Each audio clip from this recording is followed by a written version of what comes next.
we're going to sell them F-35s. That's the end of the question, I guess. Is it part of the security agreement or no? No, we're going to have a deal. They're going to purchase F-35s. They're buying them from Lockheed, and it's a great plane. We make, by the way, the best military equipment. You saw that during the Iran little skirmish. We make the best planes, the best missiles. We make the best offensive missiles. We make the best military equipment in the world. Nice. For His Royal Highness, I would like to ask you about how you see the cooperation between the United States and Saudi Arabia in the advanced technological field, especially AI, and how it will support Saudi Arabia to serve its goal to achieve the vision of 2030. Well, I will try to answer that in short, but definitely there's a lot of interest in many industries between Saudi Arabia and America, and we are signing a lot of agreements in different areas that will really add value to American economy, but also to add value to us in Saudi Arabia. And AI, it's critical for us because one of the long-term problems that we could have is lack of workforce. As you've seen in the past few years, some of them have reached 30% of the global immigration to Saudi Arabia. So we know that to assure the Saudi Arabia GDP growing, with the lack of workforce that we have, we need to use a lot of computing power to replace job in the long term. So that's huge demand in Saudi Arabia, and we want to link it to American private sectors and getting the supply from America. So there's a lot of opportunities in that area. And we're also involved in AI in Saudi Arabia. So we're working, and we're leading by a lot on AI. Actually a lot. China would be in second place, but we're leading by a lot. And I have to say this, and our relationship with China has been very good. And as far as buying our farm products, they're pretty much on schedule, Scott. I'd like you to call them, say if they could speed it up, it would be good. Sure. Okay, but they're pretty much on schedule. Sorry, please. If I may, I have a question for both the Crown Prince and President. Who are you?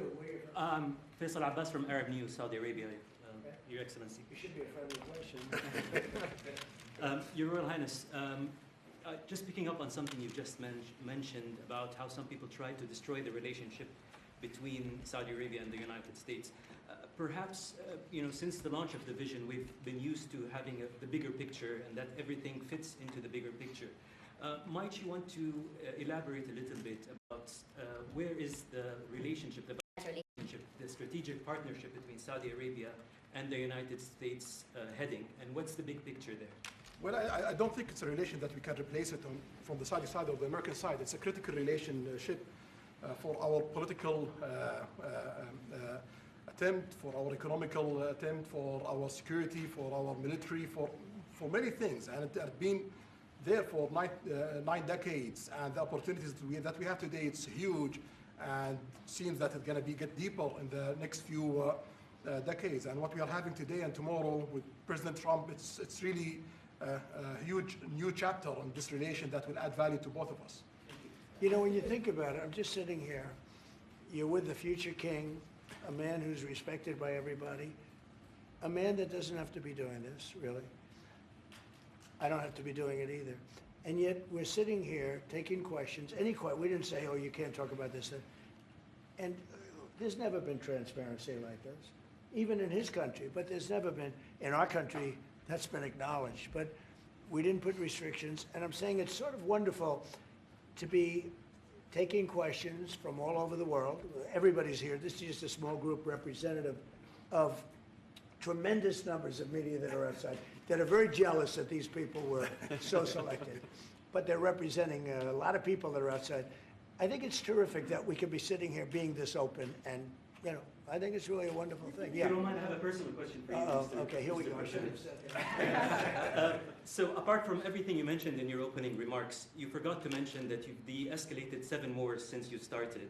At least in our part of the world, you are seen as a peacemaker. And adding that to all the executive orders and everything else you've mentioned, I really have to wonder, in your speech in Saudi Arabia, I was there, you said that His Royal Highness does not sleep at night thinking how he does things better. We wonder in Saudi Arabia, how do you manage your own time, and what's your formula for management? He does not sleep much, and I don't sleep much. I think we have the same schedule. We're thinking about our countries. And if you sleep a lot and you're president, we just had one that slept more than any president. He broke every record. He sleeps all the time, during the day, during the night, on the beach. The only guy could fall asleep on the beach with the press watching. No, he's not a sleeper. I'm not a sleeper. We don't. We talk at night. We can talk. I can call him almost any time. He goes, hi, how you doing? It's like the craziest times. But no, when you love your job, when you love your country, and when you're in a position like we are, future king, highly respected, crown prince, and in my case, president, you're thinking about your country. You're thinking about making America great again.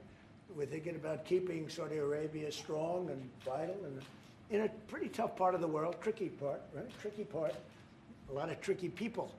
But he thinks about his country and I think about my country. I don't want to sleep.